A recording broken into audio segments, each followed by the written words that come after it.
Good morning, my name is Kauai Fit and I'm a realtor here in Anchorage, Alaska. Today we're going to be talking about the list price versus the sales price. When you decide to sell your house, you're going to put a house on the market for a specific price. And you have already met with a realtor and the realtor has brought you a handful of different comparable properties that have recently sold. And so you're going to get a nice price range regarding, they're going to say, hey, at the higher end, you're going to be able to sell your house for this price. You might have to sit on the market for a little longer than normal, but you could probably sell your house for this high amount. The lower amount would be, if you really just need to get up, move tomorrow, and you need to sell this house fast, we could price your house at the low end, okay? That price range is telling you what the market value is of your house. So when you decide to list your property, you're going to pick a price in that price range to list your property, meaning that's the listing price. The listing price does not necessarily mean that that's going to be the sales price. When you finally sell your property, okay, at the end, when you've closed, money has been transferred from buyer to seller, and you no longer own that property and it's not in your name, that price that you guys had finally agreed upon, that's the sales price.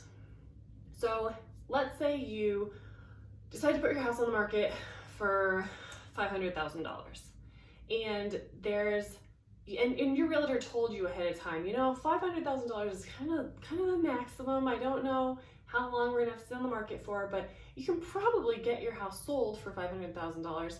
But I would really expect to probably sell the house for $480,000. Okay, so that's your kind of price range. 480 is probably spot on, maybe a little less if you sold it. You wouldn't be giving it away, but you could sell it easier. So then if a buyer comes and says, hey, $500,000, that's the perfect price for your house. Yes, we agree to it.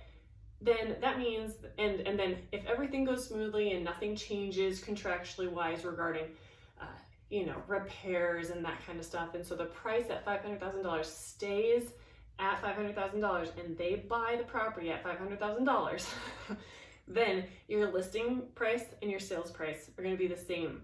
It's going to be $500,000.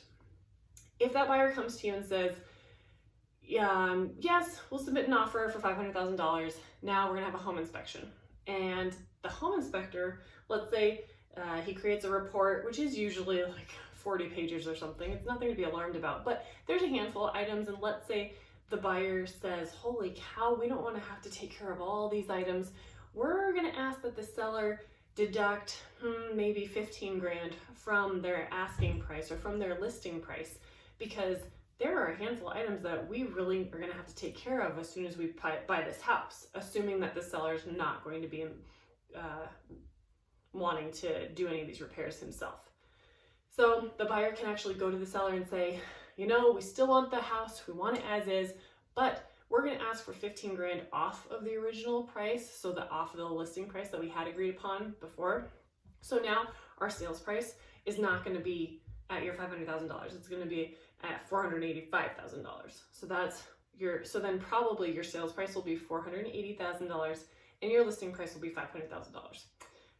That's how we distinguish the two differences. Sometimes they're the same, sometimes they're different numbers. If you have any more questions, let me know. My name is Kauai Fit, and subscribe to my channel if you'd like.